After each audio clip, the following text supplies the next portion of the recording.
What's up, Dual Coast fans? Welcome back to another exciting episode of Dual Coast Podcast. I'm your host, Dan Skoka, joined by my West Coast co-host, Russ Rogers, and very special guest this morning, also on the West Coast, Brigitte Morris. Brigitte, thank you so much for being with us this morning. How you doing? I'm good. Good morning. And thank you so much for having me. I'm super excited. We are so excited to have you. This is an amazing morning. We are very blessed to have you on this morning on Dual Coast. Let me tell you. Oh, thank you. So I'm going to give our audience a little background, which we were just kind of talking about it. But you and I went to a same event. We had no idea who each other were. We went to Arjun in San Francisco, went to his event, and it was an amazing event. Probably 250 people there. It was just, I think the high percentage of real estate agents, people in the mortgage business, something like that. Amazing. Bridget and I ended up at an appetizer table talking with a number of other ladies, and then eventually Jared Sebesta came in. But we probably stood there and talked, I don't know, maybe 30 minutes. Wasn't counting, but it was just time was going. But Bridget and I had this connection. You know, when you get in the room, Dan, anything is possible. I've heard that somewhere before. What guy told you that? Yeah, I think somebody, in the East Coast told me that. But you get in the room and anything can happen, and that is our connection with Bridget and I, and now with Dan. It's an amazing connection, and I told Arjun after that about a week later, and I said, when you go into an event like this, a lot of people are nervous, a lot of people are. You got this, fear of going in. Who am I going to meet? What do I look like? Is my lipstick good? Not mine, but women. My glasses, are all the screws in? Everything, right? Mm-hmm. So with that being said, you go into this place and anything can happen. And that night, met Bridget, ended up talking and like I said, with a number of ladies, and then the lady to my right. She said, "Hey, Bridget, she parked in this bad neighborhood in San Francisco." And it was a Hollywood movie set as we got closer to the parking garage. So I walked Bridget back to her car. And as we know, and we were laughing beforehand, in Taekwondo, she was the one protecting me and I wasn't not protecting her. For sure. So, but I planned it. Yeah. I risked my life to park in a bad neighborhood because I really wanted to have that conversation. I wanted to act macho. I wanted to act like I was protecting her, but we really know deep down the truth, right? Exactly. So anyway, so we swapped information, but we just had this, connection. We've been talking since, and then not only that, but it's amazing, Bridget. Like when you deal with people and you meet people when you go into these rooms, and me having met Renee V, also on the East Coast in Philadelphia, and then Mitzi Campbell. It's amazing. And then you just watch our podcast, you feel a connection, you reach out to both of them, unbeknownst that you have this knowledge of who we are with them. And then now you're going to be in a book, and we want to hear all about that. But we're so grateful to have you on today. We are blessed to have you on. And so just say a couple of words of just, what it's like to be here on your first podcast. Well, yeah, thank you so much for just the invite. I feel like, when things align, it's like the dominoes just fall. It goes. You're propelled forward, and we were meant to meet. And speaking of that specific event with Arjun, I know him actually through Taekwondo. That's really our background story. And so heading into this event that he had organized, like you said, it was mainly like real estate people. And I'm like, I know nobody. This is so not my field. I didn't know anybody except him. I had been to the previous event last year, which was fantastic. And at one point I wasn't sure if I was going to go, events thinking, and I was like, you know what, I'm just going to go. And normally, I'm an introvert. Most people think I'm an extrovert, but I'm an introvert. And so being in a room by myself, it's kind of like, I'll kind of just little squeegee myself into the corner and kind of like observe people. And last year I had brought a friend, and I was like, this year I'm going to intentionally put myself out there. I'm going to make sure I'm going to be alone and go through that, feel the awkwardness and just push through. And so when I was there, sure enough, like there were moments where I was just standing there by myself with my little drink, you know, looking around, and I was seeing the entire room. Everybody were in pairs or in groups. And I was pretty much the only one that was there by myself. And I was like, you know what, like good on me for doing that. And I remember there were two things in Jared's speech, because he was one of the presenters, and he had said two things that I felt were really specific to me. And I was like, oh, this is like telling me I was meant to be here. And one of them was, he was talking, his quote or his thing was like, all in, right? It's kind of like be 100% committed to the changes or whatever you want to do, not 99%. So all in. And I'm currently in the process of helping to organize the event apparel for an event coming up. And the previous year, the quote, it's like a martial arts event, and the previous quote was like born to win. So this year I'm like, I can't really use it again. Let me get something else. And I had come up with the sentence in it, I'm all in. And then I was like, let me just drop that, all in. So that's what was going to be on the t-shirts. Yeah. So when he was talking and he's like, all in. And I was like, oh, that's weird, because those are literally the same words that I am doing for my event. Okay, cool. You know, I'm intrigued now. He's stealing your words. Yeah, I know. We're going to have a conversation about that later. And then he kept going. And then at one point he was talking about his mother, and she had passed away on March 16th, which is my birthday. And I was like, okay, this is like, you know, 2 for 2.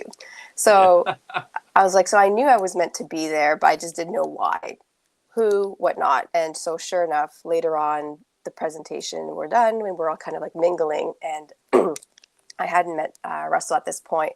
That's for the first time, really, when I walked up to that little cocktail table. You were there with other people. And then, we just kind of like struck up the conversation. And so, so basically that was like us talking very briefly, but then I ended up coming back to the table, and that's when we really started talking a little bit more. And then you kind of escorted me to my vehicle. But I feel like being here, I guess to answer your question through the long route, being here to me, it feels so right, because it feels like it's the start of the next part of my journey. And it's kind of interesting because my journey has always been very, I guess, or my identity has always been linked to the martial arts side of it. We have a martial arts school, my martial arts brand, I practice martial arts. Everything is very martial arts. But a lot of people don't know that I also have Crohn's disease, and I've been diagnosed with Crohn's disease, and I've been, living with it for 22 years at this point. And the battle has been like such an important part of my life, but nobody knows about it. Like I was thinking about it the other day, and I think that probably of everybody that knows me or knows of me, a good maybe like 5% actually know of what of my Crohn's disease. And very few people know the actual struggles and my actual life story with that. But it's such an interesting thing, because I guess like I really took matters into my own hands, and I'm at a point where when I was seeing my doctors, they were telling me like, look, like, well, I would go up to them and say like, what else can I do? Do you have any other, I don't know, like new studies, anything that I can look into, And I'm not really, but what are you doing? So I can tell my other patients. And they're like taking a note. And I was like, wait, you're asking me for advice? Like, who's paying who here? And then the next year, they're like, after, another meeting, and they're like, you know what, just so you know, the patients that are doing what we're recommending that you're doing are actually improving as well. And so I was like, okay. And my last meeting that I met with them was, I think it was like last year. I had done a little follow-up surgery, and I went up to meet them again to kind of go through everything. And basically they're saying, look, like you're healing, like you're reversing your symptoms, like you're healing your Crohn's to a point that like it's still considered, incurable. And it's so interesting. So I'm sitting in the room, and she's like, what you're doing, I've never seen it before. Like, this is incredible. And as she's like leaving the room, she stops. Like she had opened the door, and she stopped, and she kind of shut the door a little bit back, and she kind of leans back, and she's like, are you an influencer? And I was like, no, like that's a bit like such a random question. I'm like, well, I have a YouTube channel, but like not really. And she's like, you need to share your story. Mm. And then she just walked out. And I'm like, what just Wow. happened? That was So, a powerful statement right there. yeah. And I think that that's kind of like where I'm saying there's a lot of alignment as well. Like I've doing a lot of internal reflection on myself, trying to improve myself, but also I was told that my throat chakra is blocked, and that's speaking your truth. And kind of like linked into that, I'm kind of like, this is a part of my journey where I am now going to be talking about this and hopefully helping as many people as possible, because it's scary, you know, like when you're going through something, it doesn't matter how many other people are going through it, you always feel like you're alone. Yeah. And sometimes there's like some shame in it because you don't want to talk about it. It's embarrassing, whether you have your own identity, your pride, right? And it's like admitting that this is making me weak, whatever it is, right? And it's, people just take on this that by themselves, and you feel so alone, even in a community. So I feel like sometimes if I can empower people to start looking, to feel confident that they can look other ways to help them heal. That's pretty much like what I want to do. Yeah. No, that's so good. I want to go back to the moment you said that, like, you were standing in the room alone. Yeah, And you know what? And that's where people really get nervous, for sure. is when all of a sudden you're standing there, and I have that same feeling, because in that same room in San Francisco, there are moments that, I'm looking around and I'm like, okay, well, who am I going to meet? And then I would just I went up to a couple of guys, talked with them. We dialogue for 10 minutes or whatever, but I just knew that, like, there's nothing there. Like, we just had good conversation, but moving on. Yeah. And so, you're putting yourself in the room, and you have that feeling, because you're not always going to be comfortable in the room, right? And so when I told Arjun, like, after that, I was like, Arjun, when I go to these events, if I can meet 5 to 10 quality people in a room of 2 to 300 people, if I can meet 5 or 10 quality people, just like meeting Dan, like, you just don't know where it's going to lead, Yeah. And so that lady telling you about your Crohn's and sharing your story was solid, and then you're aligning right now. You're going Yeah. through and you're aligning with other people, and it's amazing to see. So aligning with Renee, aligning with Mitzi, now being in the book, and I want you to share about that. But first, let's talk about this. All Yes. right, boss lady. How do I get that in there? There we go. You're good. So this is an Yeah. amazing book. This is an amazing Thank book you. filled with pictures, martial arts. Look at this. The brand of a champion right there, right? How cool is Yes. that? So Thank you. Bridget sent this to me. Amazing. Going through this is, the pictures, black and white, color, the story. Bridget, I don't know if I shared this with you, but my sister died at 50 from Crohn's. Sorry. Oh my God. I'm so sorry to hear that, but Yeah, wow. 20 years ago. It's at age 16, she got hepatitis C. She got hepatitis C through a blood transfusion when she was 16. Oh So my she God. had hepatitis C and she had Crohn's, and she was dealing with that, all since, age 16. Well, Crohn's wasn't until later, but that combination ultimately got her at age 50. Wow. So Crohn's, when you talk about Crohn's, like, it's deep inside of me. Like, there is meaning behind it. So I would like for people, to know, like, how did you find out that you had Crohn's? Like, what were the symptoms? How did what age about did you come to knowledge with that? And how did you go from there to where you are now? Yeah. So that's like a 22-year story, but Yes. no, it's funny because you hear the start of a lot of different people, and I feel like the start of my story is different. Like I was diagnosed when I was 18.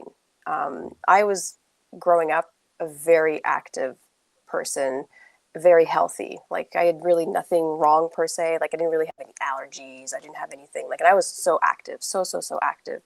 And then it was in my high school. Like I was 18. I was about to graduate, and I was trying to fight this cold that it was like a tough cold. And so I went to my doctor. My family doctor prescribed me some antibiotics, and that pretty much did it. I didn't really know, but like tracing it back, I took the antibiotics, didn't take anything else after, like, like no yogurt, nothing to rebuild the internal flora, nothing. And so I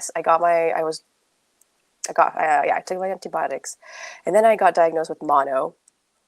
And then basically a month later, that's when I noticed that I had like diarrhea, and it was like consistent. And then I started seeing the blood in the stool. And I remember, your mom just knows everything. And it's like, sometimes you're like, I thought I was a one up on her. And it's like, no, she knows everything. And so I had went up to my mom and I said, like embarrassed, right? 'Cause it's like bodily functions are not really something as an 18-year-old you want to kind of like talk about. Right. It's like, hey mom, like I've had diarrhea and I don't think that that's normal. Like, and she's like, yeah, I know. Like embarrassing. Thanks, yeah, thanks for making it even more embarrassing. Thanks, mom. But anyways, that's when we went on this journey. So we spoke to the doctor, and basically I couldn't get anything to see a specialist until the end of the summer. And so I had to wait, and that was honestly the worst summer of my life. Like it just got worse and worse and worse and worse, to a point that like I had to be seconds away from a bathroom just by moving a little bit, or else there would have been an accident. And so I didn't leave the house at all. And finally, that time, like in September, I was diagnosed officially, but I was officially diagnosed with ulcerative colitis. And I guess like this is what I say, I'm lucky in my unluckiness, because being diagnosed with ulcerative colitis led me to having the surgeries that I have that saved my life, to now I can like live the way that I am living right now. Yeah. But over the next 3 years of trying to alleviate the symptoms and then, fix colitis, nothing worked. And we tried everything. Like my mom was like freaking FBI agent, like trying to figure out like what else. But we also had like a really good team of doctors. Like my grandparents were well known in the medical industry, so they really knew the specialists, the good specialists, the good doctors to go and talk to. So I ended up with a younger doctor, a younger gastroenterologist. So he was very open to trying different things. And like we ended up importing this experimental drug from Germany. Didn't work, but we were really trying different things. And basically to a point that my body was just like Crohn's was just getting, it was colitis. It was getting so bad that I was like sleeping 20 hours a day. And still waking up just exhausted. And it was kind of like such a contrast from who I was before, very much like a super athletic. I had like scholarships. I was super driven, super bubbly. And I was like now the complete opposite. Like I wasn't really in my head. Like I was drugged up. Energy was like depleted. I didn't want to do anything. And so, they had told me that ulcerative colitis is curable because it only affects the rectum and the colon. So if we remove that, well, then you'll be cured, right? That was the kind of what I was sold. And I never really thought or considered surgery an option, because I was like, you want me to remove some organs? Like, are you like, no, like, how am I going to live? Like, what are the life consequences of having something like that? So I never considered it to be an option until I really had no more options. And I had to get rushed to the hospital, got an emergency surgery, and they removed my colon and my rectum, and I got an ileostomy. But this is where I say I got lucky, because if I had been originally diagnosed with Crohn's, I wouldn't have been able to be a candidate for the next step, which is a J pouch, which is basically they take the end of your small intestine, fold it on itself, and they recreate a new rectum, and then they link the whole, plumbing together, as opposed to being stuck for the rest of my life with this ileostomy, which is like an outside pouch that grabs the waist.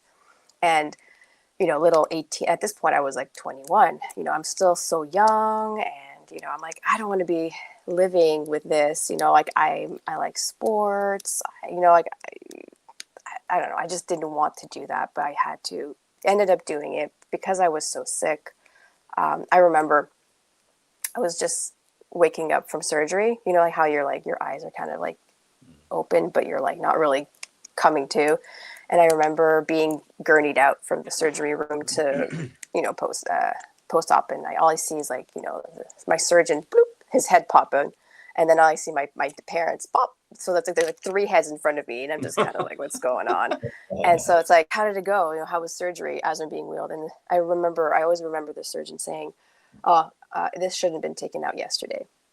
Like that's how bad it was. And so I was like, okay, well now I'm cured, and now I'm gonna heal. This is great. This is fantastic. Like I'm now on a new chapter. And surgery went well. I had to go because I was so sick. I had to do the following surgery. Well, the entire surgery in 3 surgeries instead of really 2, because my body needed time to really heal. Like it was really beaten down. And so ended up doing that, and everything was great. Like I was back to my normal self, and symptoms started to come up again. And I was like, what's going on? And then I went back to, and it was different symptoms at this point. Like it was mainly like the arthritis side of it. It was excruciating, and they would always come up in flare. Medication, prednisone was always like my go-to, which I absolutely hated. I'd become I'd become dependent of it. I had withdrawals, believe it or not, of prednisone, which was absolutely horrible. I thought I was dying, and nobody knew what was going on. They ended up doing a spinal tap because they didn't know what was wrong with me. And then finally they're like, oh, I think you're having withdrawals. Actually, my mom was the one that said that. Freaking FBI Of course, agent your mom. here. Of I course, know. your mom. My She already mom knew knows all this everything. in advance. I know. Gosh, I love her. I have so much to credit her for just everything that she's done. But yeah, so basically I always remember this, actually. I was in the waiting room waiting for my gastroenterologist to come back because it was my birthday.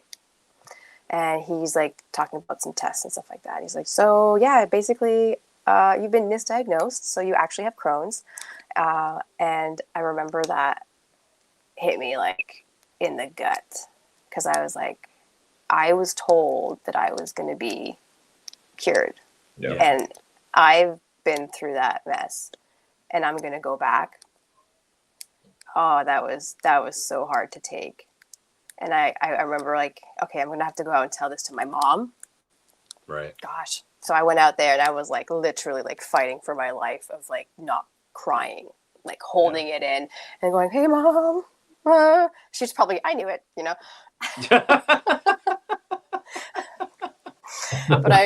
the thing is, was that, I laugh now because I've really had to deal with it, and I've processed it. But I remember going back to my apartment that day. My mom had driven me back, and I walked into the apartment, and I just shut the door behind me, and I took a couple steps forward, and my knees just buckled, and I just like collapsed, and I was like sobbing, like just like I think it was all the emotion, the stress, the everything of the whole like previous 4 years, the ups and the downs, was like, and now here I go again.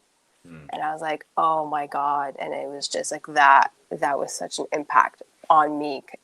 And then I was like, and I had my moment, and then I remember just going, I got up, and I was like, okay, you know how you just shake it off, and you're like, all right, let's do this. Yep. Yeah, back on it. Let's do this, right?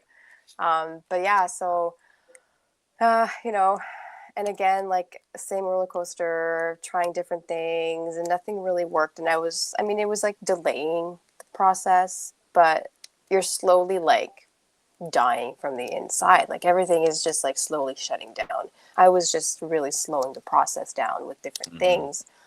And I just remember one night sitting in bed thinking like, this can't be it. Like, this can't be it. And then I also had a moment of like, because like I would go to my doctors and I would always ask like, what else can I do? Like, what else do you have? And they're like, well, of all of our patients, like you're the one doing better. Not that it's a competition, but it's like they didn't know how to deal with me because I was already doing so much better than most people. And I was like, no, like what else is there? What else is there? There has to be more. Like I'm obviously not getting better. I'm slowly getting worse. And I felt like at one point I'm like, do I even, like, I feel ashamed of thinking it was okay to even be better because I knew that there were so many people out there way worse than I was and they're struggling and I'm still living a good life, you know, but it's like, and like, I remember thinking like, no, like there has to be something. And I decided from that moment on, like, I'm going to start doing my own thing. And it was frustrating because I felt like I was following everything that my doctors were telling me. And I guess the perfectionist in me thinking like, you know, if you study, you'll get an A plus. And here I was like studying. I was doing everything right. Everything my doctor was telling me, like, why is it not working? And so I was like, all right, I'm going to do something different. I'm going to start taking matters into my own hand. I'm going to start doing my own research. And basically, I started really going down the holistic side. And at first, I wasn't really getting that kind of support from the doctors or the medical industry, which at first I thought was quite frustrating. But then I also understood that that was also out of their scope of knowledge. Mm-hmm. And so it's not like they knew, so they couldn't advise. It's like, well, I'm going to listen and see what happens. But I'm not sure if I can support it because I don't have data that supports that I know of, right? But yeah, I mean, ever since doing that, I've really dug deep into figuring out my body. Like I've learned so much about my body. Mm-hmm. And I think the number one thing was that your body speaks to you on a daily basis. What it needs you to stop doing, you know, everything, deficiencies. The only thing is we just don't speak the language. We were never taught the language. Mm-hmm. Mm-hmm. And so if you start understanding what these signals are, right? Like the easiest one is like if you have a headache. Like the first thing people do is like, oh, Tylenol. It's like normal, well, why don't we do the list? Go like first thing, most people are just dehydrated. Just drink some water, hydrate yourself, and within 20 minutes, less than 20 minutes, your headache will go away.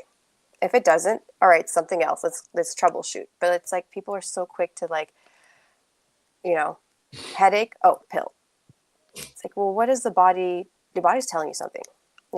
What does it need? Right. Yeah. And so it's really learning to trust your body.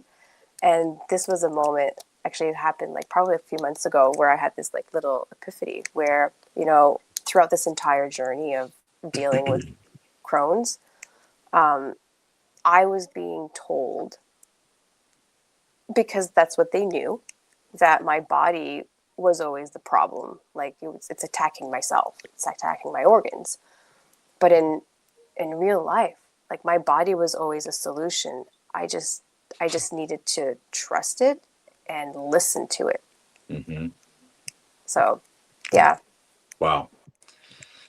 Well, Dan, I question for you. Like, you know, I know you're not a Crohn's specialist, but you're in the medical field. Like what is going through your head as Brigitte is sharing her story? I agree with a lot of what she said as far as the holistic approach and everything, because it's not really something that's taught so much in the medical field. And a lot of doctors kind of don't look at that side of things, but there is a lot of realistic approaches in holistic medicine simultaneously. And, you know, Crohn's and UC kind of have a lot of similarities in their early diagnosis stages. So a lot of, you know, sometimes you can't really tell. But yeah, it's a powerful story, honestly, Brigitte. I mean, unbelievable. And you've been dealing with this since what age, you said? 18. 18. Yeah. I mean, I'm not a Crohn specialist. I don't do any kind of GI work, but I do agree that there's a lot of methods and a lot of modalities that are overlooked for those type of diseases, especially autoimmune realm. I mean, it's unbelievable, honestly, unbelievable. Well, the funny thing was that, like, apparently this is what I was told afterwards, right? Because again, like when something happens, you're in the diagnostic stage. Like you're poking around what's going on. And it's only like later on, you're like, okay, now I have all the cards. Now I can figure out what my best play is. Yeah. But so my symptoms were showing as ulcerative colitis, but I was reacting to medication as if I had Crohn's. And you have different types of medication based on ulcerative colitis or Crohn's. And so we kept trying to deal with ulcerative colitis. And so like medication wasn't just really working. Sometimes it just didn't flat out work out. No. And sometimes it would work, but then it would always end up taping out. But that's why it was difficult. Because like technically it was my rectum, my colon were really, really bad. And in some cases where Crohn's ulcerative colitis is so bad, the inflammation will start getting into the ileocecal valve and maybe start getting into the ileum, like the start of the little intestine. But technically, like ulcerative colitis stops at the large intestine. Right. Whereas, and that's what was happening within me. But towards the end, there was a little bit of inflammation heading into, and that's where they're like, well, I had been seen by, I think it was at least 4 specialists. There's 3 specialists plus one surgeon. Yeah. And they all had said, no, like this is a typical case of like a severe ulcerative colitis. I was young, and they're like, you're a perfect candidate for this surgery, the J pouch. The surgeon was actually amazing. It's funny because I feel like both of my doctors' names were like funny. So one of my gastroenterologist, his name was Hazard. Wow. But then also, where does that originate from? Where does Hazard originate? Like, you know what I mean? Dupes. Yeah. There you go. But then that's the profession decided to go. Like, I'm a doctor. But then my surgeon, his last name was Boucher. And in French, that means butcher. So it's kind of like, and you're going to be a surgeon. But he was actually very, very, very good. He came from Boston, and he was now living in the Ottawa area because he had gotten married. But he was also a specialist in laparoscopy, and he was coming in to teach how to do the J-pouch procedure through laparoscopy, because back in the day, they would literally and that was another reason why I didn't want to do it. They would slit open your stomach, open it wide.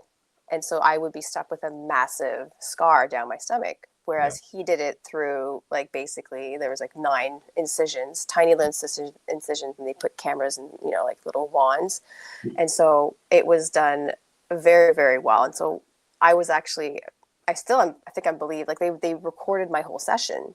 And so, and they had put me in the observatory area, so people were watching from the top, and then they were recording, so they were teaching how to do this. And so, I was very lucky in that sense as well, because the healing process was much quicker. But also, I don't have a massive scar down my stomach. No.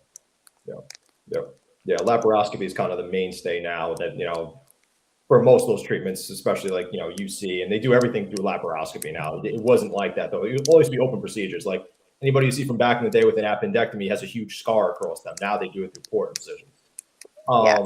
Same thing with gallbladder, cholecystectomy, same thing. Everybody's got 3 little incisions now. It used to be a big scar down your stomach. Yeah, it's crazy. And you're trying to sell that to me as an 18-year-old. You're going to have a massive scar. I was like, no, what about bikini season? Are you kidding me? And it's all this kind of as an 18-year-old, very insecure and all that stuff. And I was like, oh my God, no. Of course. But yeah, because we're talking about, this was over 20 years ago. Right. I would imagine. Amazing. Yeah. I would imagine, not to change the subject here, but I imagine this built a lot of mental strength in you through the years, and you kind of turned this into a fortitude idea and started pushing forward. And, just from a breaking barrier standpoint, I kind of want to get into this question, but you became the first woman on the board of directors for the ITF, right? Yeah. You know, here, but I mean, you kind of turned this into a position of pushing forward. Tell me a little bit about that. Yeah. Growing up, I always had this just feeling, this just kind of like it's like in the back of my head, but like also like behind me, protecting me, that I was always meant for something so much bigger than who I was. Sure. That's all. I didn't really know. And I've always really walked to the beat of my own drum. Like you can talk to my parents about that. I mean, I'm sure in one of my books, the stories where I was like, when I was a kid, we lived in this cul-de-sac, and I would just like go up to my neighbors and invite myself for dinner, like little Brigitte, like 5-year-old, something like that. And my mom, they would call my mom and they'd be like, "Hey, your daughter's here." And my mom's like, "Don't worry, she's well fed. Just send her over." Like, you know what I mean? Like, but it was like that kind of like that confidence. Like I was like, I don't even remember doing that, but like, that's like, oh my God, Yeah. I had the balls to do that. But yeah, so I guess I always kind of had that inner confidence and confidence, but believing in myself. Like, if I want to do that, I'm going to do that. Yeah. And also growing up, so I'm the only girl. Growing up, I was the only girl. I had 2 brothers, and all my cousins were guys. And then when I was 16, then I had my cousin, and she's a girl. So then we were 2 girls. But in that process of growing up, I was always with the guys, and even into like heading into the martial arts industry, it's a men dominant industry, and so there aren't that many women specifically as you go up in the ranks. And I kind of just always vibed with the guys, and so I always felt like I was always the only one, like in the room that was something, right? I was maybe the youngest there, or I was the only girl, or I was the youngest, lowest rank, or something like that. And that never really bothered me because I was mainly focusing on the connections that I had with people. I have a very, like my friends vary from very old, people in their, well, I'm going to take that back. People in their 70s. Doesn't mean that you're really old. Just but you know in what I case mean. they're listening. Yeah, exactly. Older than me. Let's go with that. Older than me, and then younger than me. And there's maybe more mature people, and so it's like, to me, it's just like, do I vibe? Can we be together? Can we learn from each other, regardless of age? And so when I was, dealing with the Crohn's, there was a lot of like self-reflection, and yeah, absolutely, like just mentally being beaten down. Like, imagine the identity that you've built of who you are, right? Yeah. I like to do this, and I want to be, like, example for you, like I want to be in the medical field, I want to do this, and I'm working hard to get good grades, and like literally all of that was stripped away from me. And it's like, you cannot be that person anymore. But even though you're so proud to be that person, all the things that bring you joy, foods and activities and friends, it's like, you can't do that either. And so you're left with like, what? Nothing. Mm-hmm. And that taught me to change my mindset. Because if I'm going to get through this, I can't wish on something that I don't have. Yeah. I have to appreciate what I currently have. And the best quote that I saw, and I don't know who actually said it, but it was, staying positive doesn't mean that you're always happy. Mm-hmm. It means that better days are coming. And that really resonated with me, because I'm not where I'm at right now. Like, I'm feeling like crap, like I can't do anything, but I know it'll get better. It will get better. Yeah. But it's just not today. And so what do I need to do to get through today, knowing that tomorrow will be better? And it was changing the mindset of like, you know what? Back in the day, like, I don't know, going out and going to school, and then going out with the friends, and then doing this and getting the job. It's like, I can't do that anymore, but I got out of bed today. Mm-hmm. It's going to be a good day. Yeah. Yeah. And it's like, oh, you know what? I went to the grocery store with my mom. That was a good day today. Yeah. And so it's changing that mindset of what do I currently have? And that helped me to push through those really hard times. And when I'm looking back on, like, example, like being the first woman on the board in the US and the youngest still ever, it's when you enter the room, you're really, okay, it sounds stupid, but you know what you bring, right? I know what my value is. I know what I'm good at, and I can stay in that realm. Sure. And I'll be honest, if I don't know that or whatever we're talking about, I'll just know it. I'll tell you. But it's that mindset was really, really what helped me to push me through that, but also all of the other things moving forward, like me being the owner, the co-owner of Mighty Fist, which is a martial arts brand, and I'm a woman in a men-dominant industry. A lot of guys didn't like that. Most guys do in the Western world. It's kind of fine, Canada, US. But when you deal with other countries, like I remember when we were first starting Mighty Fist, we were in Europe somewhere at an event. I can't remember exactly where. And we were talking, my husband and I were genuinely talking to this gentleman because he was genuinely interested in wanting to be a distributor in this country. And I was the one talking to him, but he didn't look at me once and he didn't reply to me. So I was asking him a question and he was replying to my husband, looking at him. And then I would, reply to his question, and then he would still only look at my husband and reply to him. And I'm kind of like, hi, yeah, still here. And I remember that was I felt so insulted. I was like, because I took it personally, right? I was like, how could you be so mean, nasty, right? It's like, I'm a girl because I'm thinking that it was my fault. But then it made me think he was raised that way, or it's a him problem, right? It's not a me problem. And so that was also another moment of reflection of believing in myself, believing in my own capabilities, that kind of focusing on what you do best. So that was another challenge. And that was a moment of many situations of just trying to have to prove myself. But I think that also kind of connecting the Crohn's, the reason why I didn't really talk about it publicly was here I was really getting into the martial arts world and we were being propelled forward. Our product really took off. It actually revolutionized the ITF Taekwondo world. And now we're slowly kind of bringing that fabric into the karate world, and it's kind of doing the same thing. And so the brand itself really took off. And here I was in a room. I was always in a room still, the only girl, the youngest rank. And it was always these looks of judgment, what is she doing here? Right. They'd always assume it was my husband and it was him. Whereas what do I have to offer? Nobody knew. They didn't really want to give me the time of day.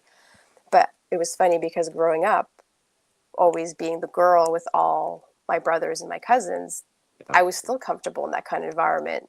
But it was having to navigate through that and understanding.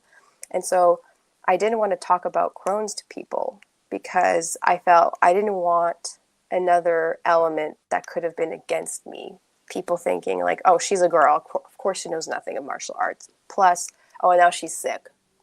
We can't rely on her, And so I didn't want to tell people, but that was my own battle to deal with because I don't think that anybody would really care anyways. They would probably be even more compassionate. But to me, I was so driven on the results and I wanted to help people and I wanted, I guess, to prove it to myself as well. I think in the end, that's kind of what it was.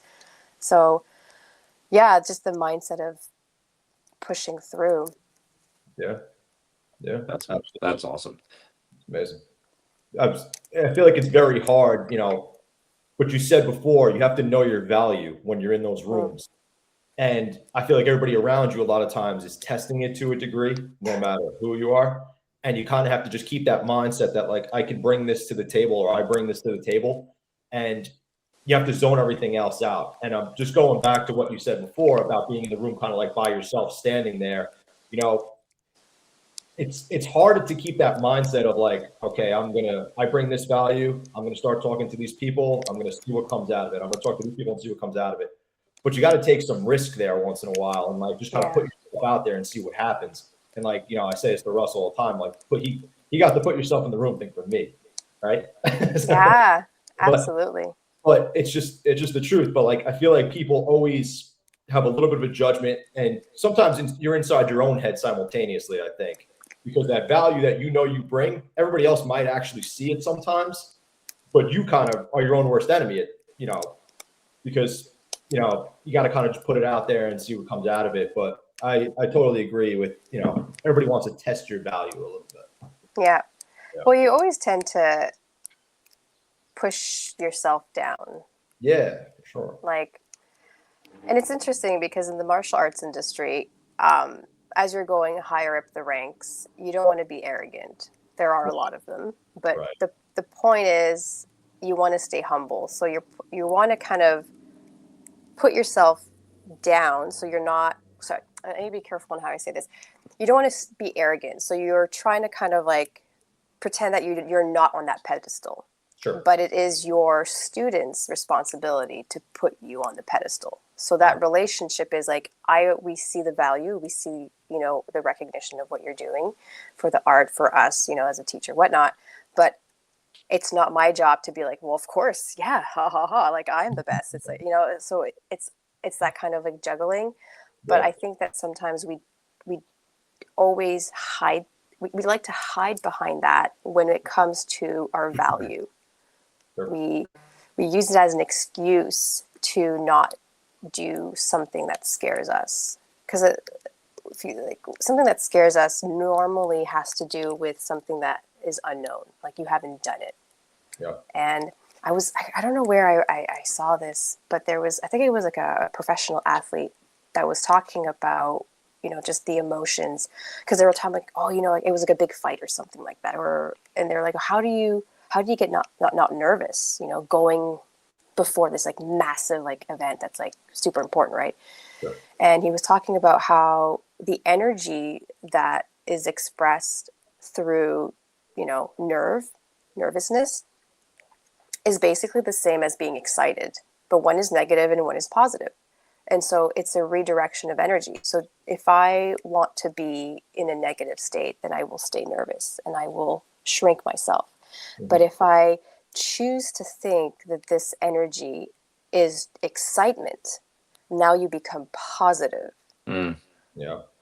And, you know, that mindset change, right? It's all about the mindset, really makes such a big impact. And actually I have a story for that, because our brand, Mighty Fist, that we experienced that. And that's really the big thing that Mighty Fist does. It's more than just the product. It's about how people feel when they wear a product. And I remember, this is in 2014, we were in Jamaica.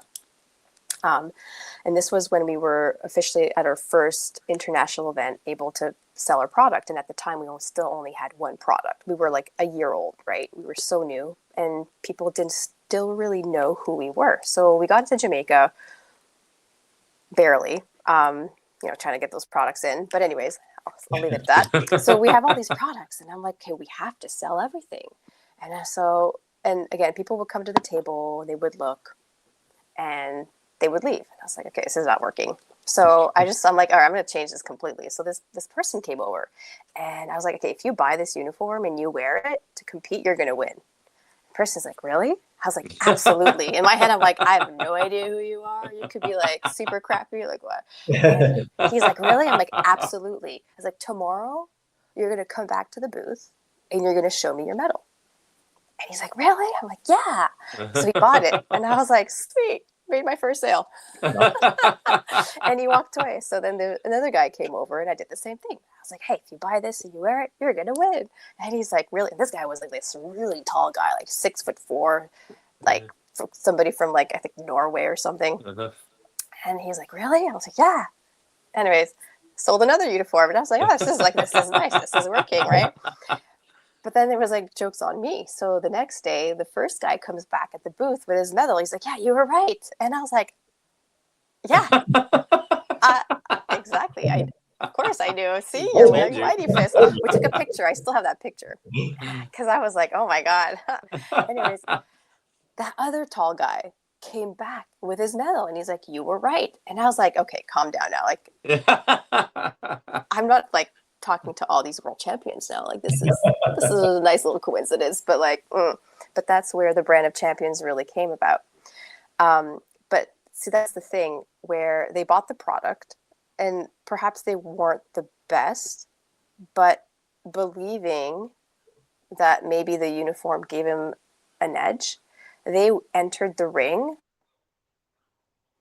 and that positive mindset gives them, they makes it a little bit faster. Like if you're about to spar, if you're negative, you're a fraction of a second slower, therefore you're not going to be able to get ahead. But if you're a fraction of a second faster, you see things more sharper because you're confident.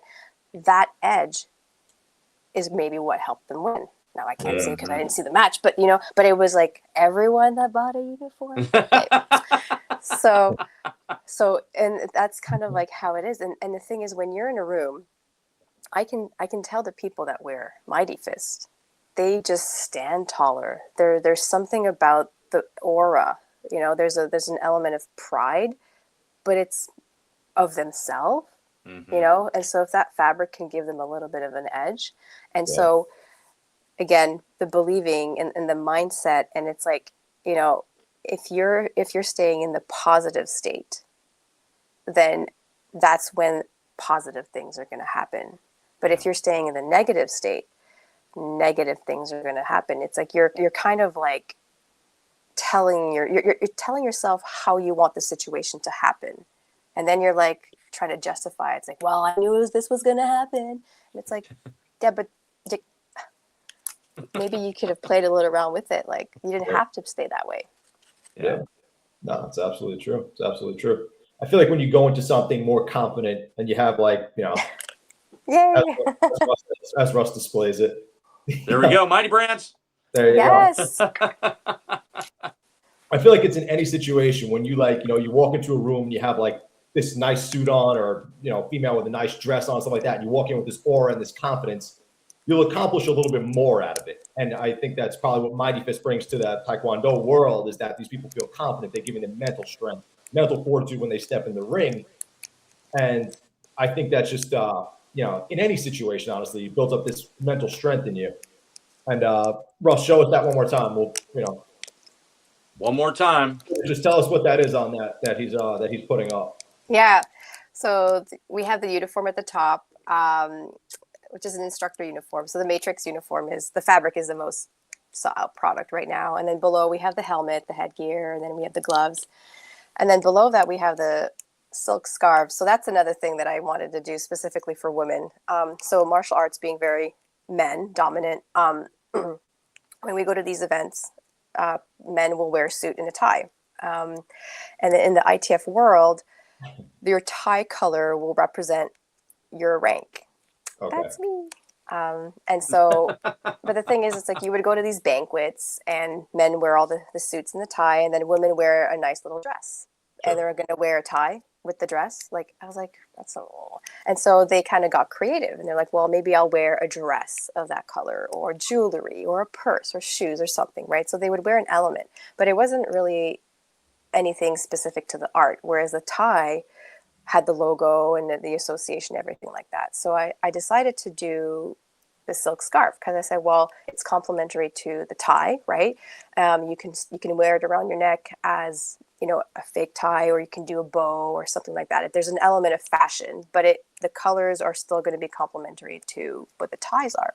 Gotcha. And so that was kind of like that moment of it's an empowerment, and basically showcasing how far women have come in the martial arts industry.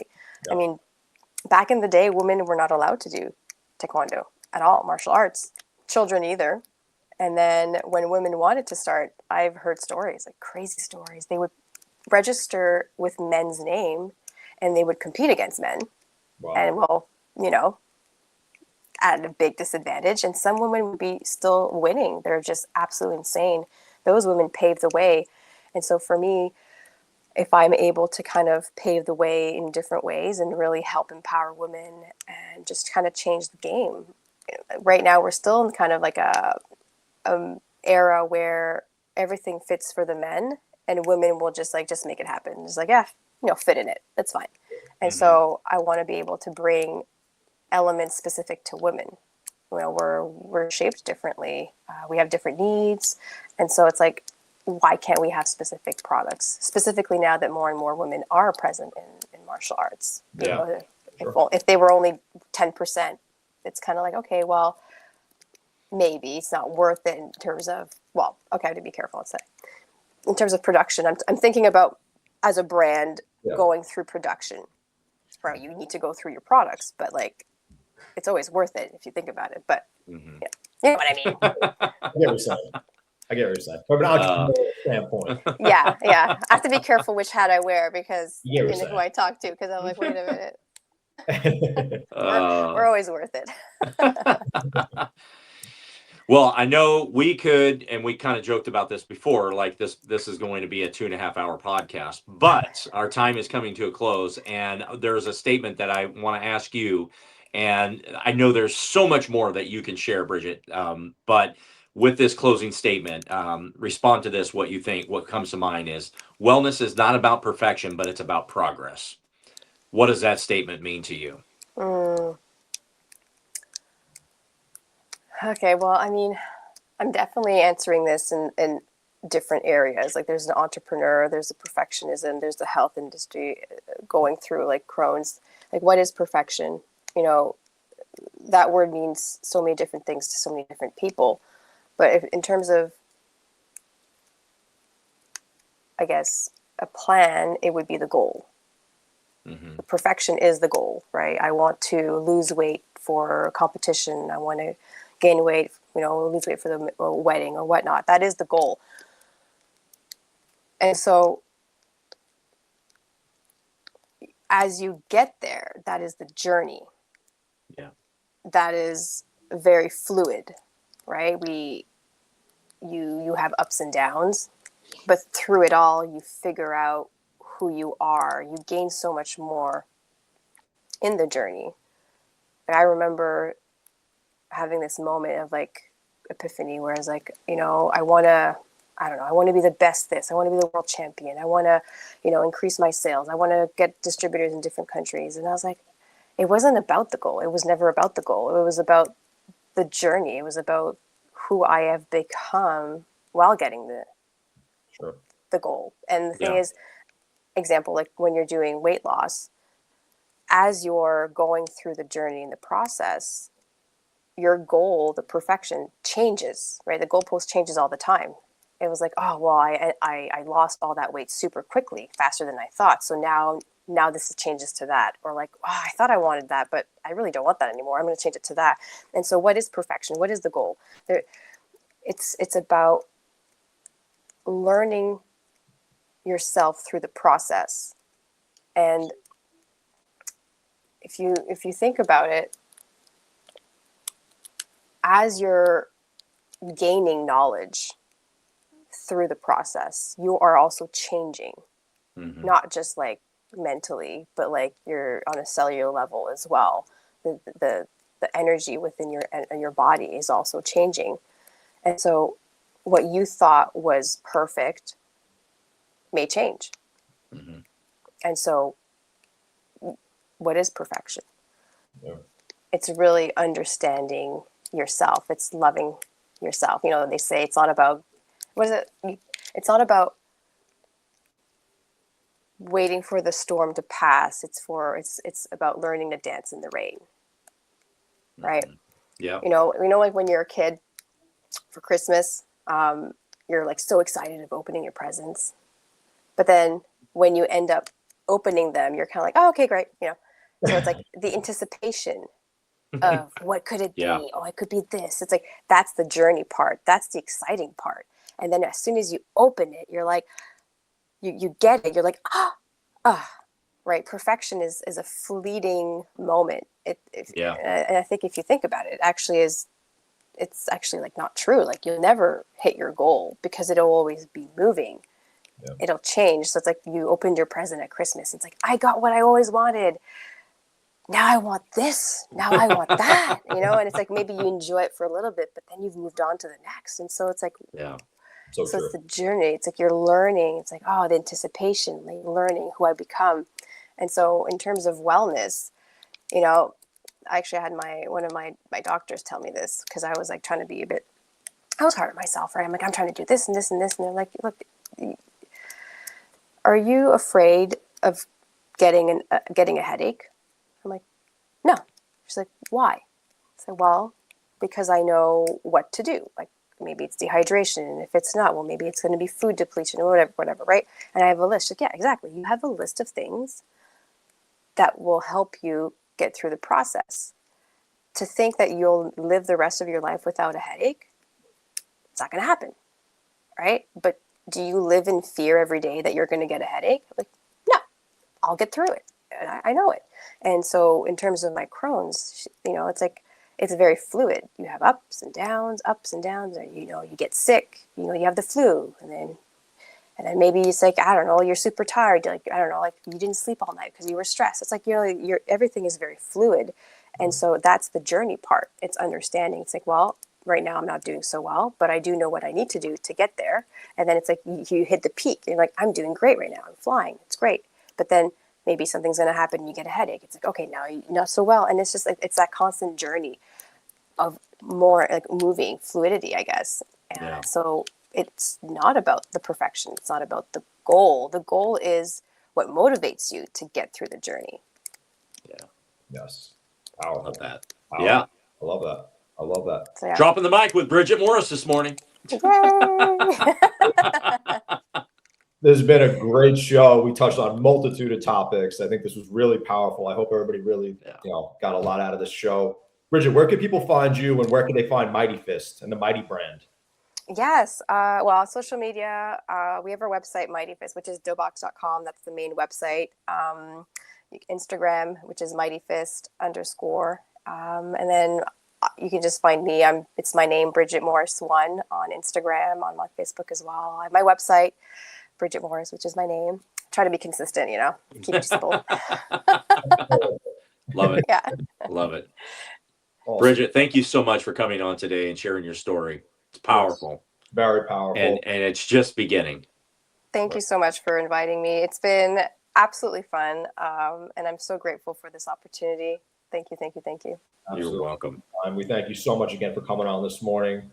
Please, guys, check out Brigitte, check out her website, check out Mighty Fist, check out the Mighty brand.